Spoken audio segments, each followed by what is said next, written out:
I don't know if you've ever seen the movie The Girl Next Door. It was made in early 2000s, and it's kind of about this high school kid who finds like an ex-adult film star and has some pretty funny moments in it.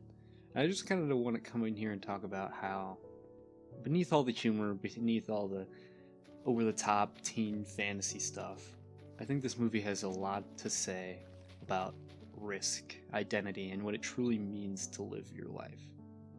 So the main character, Matthew Kidman, he's a good kid. He gets perfect grades, no trouble. He's a guy who's respected all around. But he's also terrified of one specific thing: risk. Making the wrong move and stepping outside the path that's been paved for him, the path that he feels like he needs to be on. And then, if you're familiar with the movie, the girl next door, Danielle, moves in. And she's kind of like portrayed as this mysterious, confident, chaotic girl, and everything that Matthew isn't.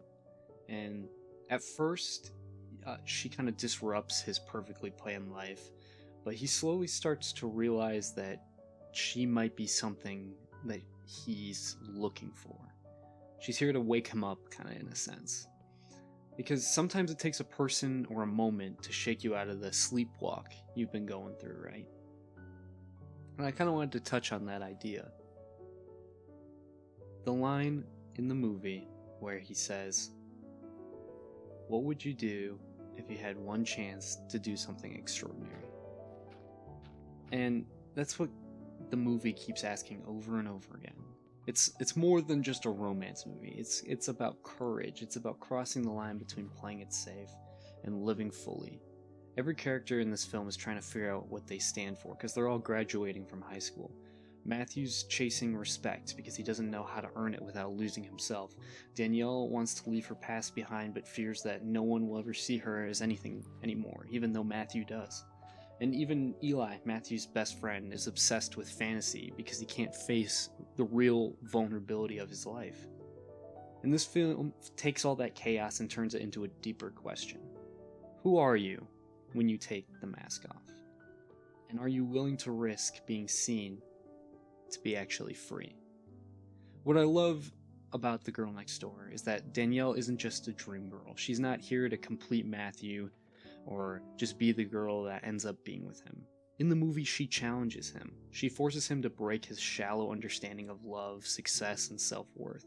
There's a scene in the movie where Matthew's sitting in class and the girl next door, Danielle, is seen outside the window with her car, and she's telling Matthew to come with him. And it's kind of this moment of, should I stay or should I go? And he's trying to break off the path even though he feels like it might not be right.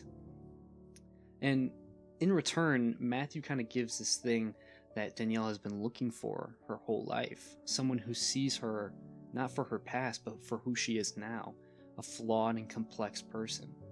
And that's really the heart of real love, is it not?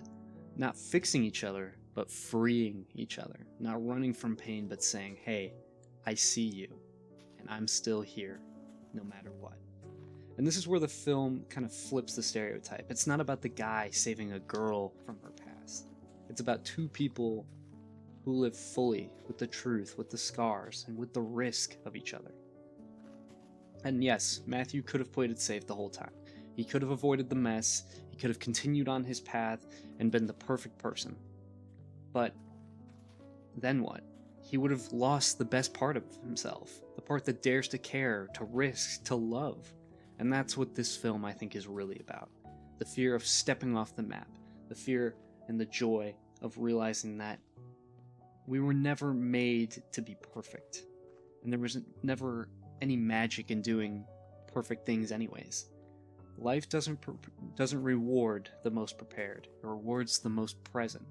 The ones who jump when it counts. The ones who love without guarantees. The ones who take the risks. And last thought on this, the movie is so funny. It's chaotic. It's a product of that early 2000s era that I love so much, but it's also brave in a way that most of those teen romance movies aren't. It tells you that you can have dreams, and you can still be scared.